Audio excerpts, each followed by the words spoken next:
Good morning students. तो आज हम लोग जो है डिफ़ॉल्ट आर्गूमेंट हम लोगों ने क्लास में पढ़ा था, तो उसके बारे में हल्का सा इंट्रोडक्शन दूंगा, फिर मैं उसके बारे में आपको बताऊंगा। तो आप जानते हैं कि कोई फंक्शन होता है तो फंक्शन की ये जो हेडर होता है, फंक्शन का ये हेडर है, और इसमें जो ये है आप देख सकते हैं, इसमें ये क्या है, आपके आर्गूमेंट्स हैं जिसको हम फॉर्मल पैरामीटर बोलते हैं। और ये जो है ये भी आपका क्या है, आर्गूमेंट है। और इसकी देखिए इन दोनों में कोई वैल्यू नहीं दी गई है, लेकिन इसमें वैल्यू दी गई है, यानी कि इसी को बोलते हैं डिफॉल्ट आर्गुमेंट। ठीक है। अब डिफॉल्ट आर्गुमेंट, आपके दिमाग में क्वेश्चन आ रहा होगा कि डिफॉल्ट आर्गुमेंट वर्क कैसे करेगा, तो मैं आपको बता रहा हूं। जैसे कि अगर ये फंक्शन है और इस फंक्शन को कॉल किया गया इससे इंटरेस्ट से, तो आपको मालूम है कि ये फंक्शन कब कॉल होगा, जब इंटरेस्ट कॉल होगा ये फंक्शन, तो ये कॉल होगा तो इसमें 5400 है और 2 एक दो वैल्यू दी हुई है। तो जब ये कॉल होगा तो ये फंक्शन का कंट्रोल जंप होकर इस फंक्शन के पास जाएगा, यानी कि इस इंटरेस्ट नाम के फंक्शन के पास जाएगा।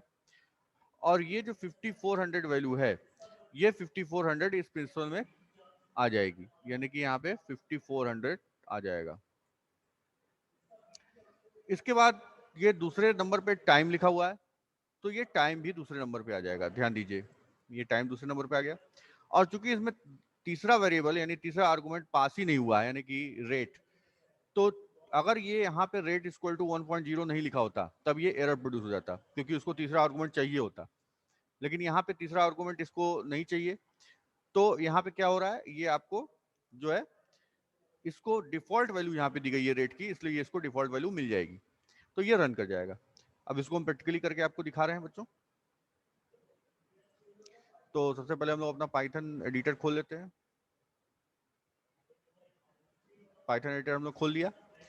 पाइथन एडिटर खोलने के बाद फाइल में जाएंगे और एक फाइल ओपन कर लेते हैं। सपोज मैंने ये फाइल ओपन कर लिया। अब इसमें देखिए मैंने एक प्रोग्राम लिया हुआ है, जैसे ये मल्टीप्लाई मैंने लिया हुआ है, और यहाँ पे मैं इसको ए बी सी कर ले रहा हूँ सपोज। अब इसको आप देख रहे हैं कि यहाँ पे हमने एक वैल्यू पास कर रहे हैं। ध्यान दीजिए कैसे, जब हमारा प्रोग्राम एग्जीक्यूशन शुरू होता है तो फिर हमारा प्रोग्राम एग्जीक्यूशन यहाँ से शुरू होगा।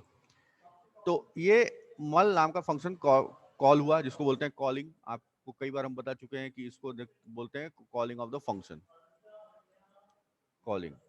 ठीक है, या इसको इनवोकिंग भी बोलते हैं, ये भी आपको पता होगा क्या बोलते हैं, इनवोकिंग। अब ध्यान दीजिए स्टूडेंट्स कि अब ये जब ये कॉल हुआ तो ये जिस सीक्वेंस में लिखा है उसी सीक्वेंस में इसका कंट्रोल इसके पास जाएगा, इस मल फंक्शन के पास। और ये 1 जो है ये ए में चला जाएगा, ये 3 जो है ये बी में चला जाएगा, और ये 4 जो है वो सी में चला जाएगा। इसको आप ध्यान देंगे। अब इसमें आप जान ही रहे हैं कि ये फंक्शन में फिर क्या होगा, ये तीनों वैल्यू मल्टीप्लाई होंगी, और तीनों वैल्यू मल्टीप्लाई होके फिर बाहर रिटर्न होगा। ध्यान दीजिएगा, ये जब ये मल्टीप्लाई होगा तो फिर डी को हम रिटर्न करवाए हैं यहाँ रिटर्न कीवर्ड से। तो जब डी रिटर्न होगा तो ये जिस फंक्शन ने इसको कॉल किया था उसको ये वैल्यू मिलेगी, तो ये इसको एक्स को दे देगा और फिर एक्स इसको प्रिंट कर देगा। यही पूरा इसका प्रोसीजर है इसको एक्जीक्यूट करने का। अब इसको हम लोग इसको रन करते हैं। देखिए तो ये 12 आ गया। क्यों 12 आ गया बच्चों? क्योंकि आप देख सकते हैं, मैं आपको भी दिखा रहा हूँ। आप देखिए यहाँ पे ये 1 3 एंड 4 मल्टीप्लाई हुआ और आपका 12 आ गया। अब आप कहेंगे कि ये ए में क्या गया है, बी में क्या गया है, सी में क्या गया है, तो मैं इसको दिखाने के लिए आपको कि खाली देखिए ए में क्या वैल्यू गई है, मैं आपको ये दिखा दे रहा हूँ। यहाँ पे ए इज इक्वल टू और कॉमा ए, ठीक है, सबको समझ में आ रहा होगा। फिर डबल इक्वल टू में comma B is equal to comma B, ताकि आप देखें कि ए और बी और सी में क्या क्या वैल्यू गई है। फिर comma C is equal to comma C. देखिए मैंने इसको भी रन कर दिया ताकि आपको दिखे। अब यहाँ पे देखिए इसको मैंने प्रिंट कर दिया। अब आप देख सकते हैं स्टूडेंट्स कि यहाँ पे क्या दिख रहा है। कोई डाउट है तो देखेंगे, पूछेंगे आप लोग बाद में। अब ये देखिए आप देख सकते हैं कि 1 ए में पास हुआ है, ताकि इसीलिए 1 दिखा रहा है, 3 दिखा रहा है और 4 दिखा रहा होगा। तो इससे आपको क्लियर हो रहा होगा। अब इसमें दूसरी चीज क्या दिखानी है, ये तो मैंने ये लाइन जो है एक्स्ट्रा लिखी है खाली आपको दिखाने के लिए। अब मैं आपको दिखाना चाहता हूँ अगर हम लोग यहाँ पे 4 नहीं पास करेंगे तो क्या होगा। तो देखिए अगर हम 4 नहीं पास करेंगे तो क्या होगा। अब ये देखिए एरर आ गया। एरर क्यों आ गया, अब आपको ये समझ में आ गया होगा एरर क्यों आ गया। एरर क्यों आ गया बताइए। क्योंकि हमारा जो है तीसरा आर्गुमेंट पास नहीं हुआ। कौन सा, जो ये, क्योंकि यहाँ पे जो हमने फंक्शन कॉल किया तो इसको 1 में ये जब पास हुआ और 3 जो है ये बी में पास हुआ, तो सी के लिए कहां से वैल्यू मिलेगी? इसको सी के लिए वैल्यू नहीं मिली, इसलिए इसने एरर प्रोड्यूस कर दिया। क्लियर हो गया होगा? अब ध्यान दीजिए कि अगर हमें सी के लिए वैल्यू नहीं मिली तो हमें यहाँ सी के लिए अगर डिफॉल्ट वैल्यू हम देंगे तो कोई प्रॉब्लम नहीं करेगा। जैसे मान लीजिए मैंने यहाँ पे 4 दे दिया, अब ये डिफॉल्ट वैल्यू हमने सी के लिए दे दिया, तो अब जब इसको रन करेंगे तो ये एक जो ए में जो वैल्यू है कौन सी, ये 1 वाली, 1 वैल्यू ए में चली जाएगी, 3 वाली बी में चली जाएगी, और सी में 4 ऑलरेडी यहाँ पे है, इसलिए कोई वैल्यू पास नहीं हो तो डिफॉल्ट वैल्यू ले लेगा। अब इसको हम लोग रन करा के देखते हैं, आपको बताते हैं रन करा के। ये देखिए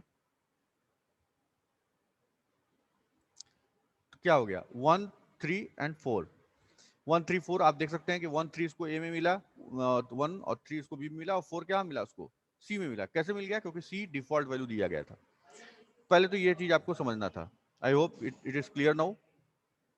अब इसमें क्या समझना है कि अगर हम लोगों ने ये यहाँ पे इसको वैल्यू दे दी, जैसे इसको मैंने यहाँ पे 3 दे दिया और यहाँ पे इसको वैल्यू नहीं दिया, मतलब डिफॉल्ट आर्गुमेंट तीसरे वाले वैल्यू को डिफॉल्ट में नहीं दिया, और यहाँ पे हम लोग पास कर दिया 2 वैल्यू। अब देखिए ये क्या करेगा, अब इसको मैं इसको रन कराता हूँ तो देखिए एरर दे दिया। क्यों बोल रहा है? Non default argument followed default argument, मतलब यहाँ पे ये रूल है कि आपका जो है, ध्यान दीजिए कि ये जो नॉन डिफॉल्ट आर्गुमेंट है, मतलब ये जिसमें डिफॉल्ट नहीं है, ये डिफॉल्ट जहाँ है उसके बाद नहीं होना चाहिए। ऐसा इसलिए, क्यों क्यों है ऐसा? क्योंकि अगर ये देखिए 1 और 3 पास हुआ तो ये 1 इसमें ए में पास हो जाएगा और पोजीशन के हिसाब से 3 इसमें पास हो जाएगा, तो इसकी वैल्यू उसको फिर नहीं मिली। तो इसलिए ऐसा रूल है कि आपका जो डिफॉल्ट आर्गुमेंट है, मतलब जैसे आपने b = 3 दिया, वो नॉन डिफॉल्ट उसके आगे नहीं होना चाहिए, मतलब अगर उसके आगे हो तो डिफॉल्ट ही हो, नहीं तो ना हो। तो जैसे अगर मान लीजिए हम इसको c = 4 कर देते हैं तो ये चलेगा। जब c = 4 कर देंगे तो क्या हो जाएगा कि 1 जो है आपका ए में कॉपी हो जाएगा, 3 जो है आपका बी में कॉपी हो जाएगा जो ऑलरेडी 3 है, और सी आपका 4 हो जाएगा, तो ये सही हो जाएगा, 12 ही आएगा आपको। ठीक है, तो ये हमने रन किया इसको, देखिए 12 आ गया फिर से। तो ये आपको क्लियर हो गया कि इसमें रूल क्या है कि नॉन डिफॉल्ट आर्गुमेंट जो है वो डिफॉल्ट आर्गुमेंट के आगे नहीं होना चाहिए।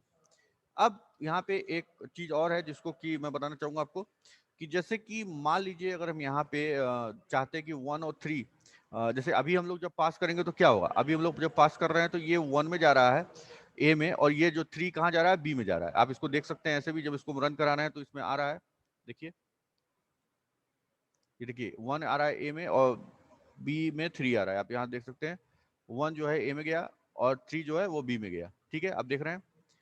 अब क्या कह रहे हैं कि हम चाह रहे हैं कि ये 3 सी में जाए, तो इसको कैसे कर सकते हैं?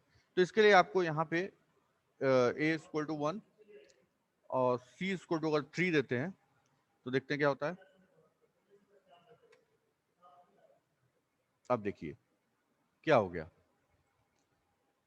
ठीक है, इसमें इसमें हम लोगों ने क्या बताया कि इसको यहाँ पे हम लोगों ने बताया कि ए में 1 दो, बी में कुछ नहीं दो, सी में 3 दो, तो क्या होगा, ए में 1 हो गया, बी में 3 ऑलरेडी डिफॉल्ट वैल्यू थी इसलिए 3 दिखा रहा है, और सी में हमने इसको भेजा है इसलिए इसको 4 की जगह पे 3 कर दिया और ये 9 हो गया। तो ये आप समझ गए होंगे कि अगर जो है हम लोग इस तरीके से करेंगे कि हम जो नेम्ड आर्गुमेंट अगर देंगे, इसको ये बोलते हैं नेम्ड आर्गुमेंट, अगर नेम्ड आर्गुमेंट देंगे तो हम जहां चाहें उसमें वैल्यू दे सकते हैं। तो आई होप आपको सबको समझ में आ गया होगा इतना। ठीक है, ओके, थैंक यू।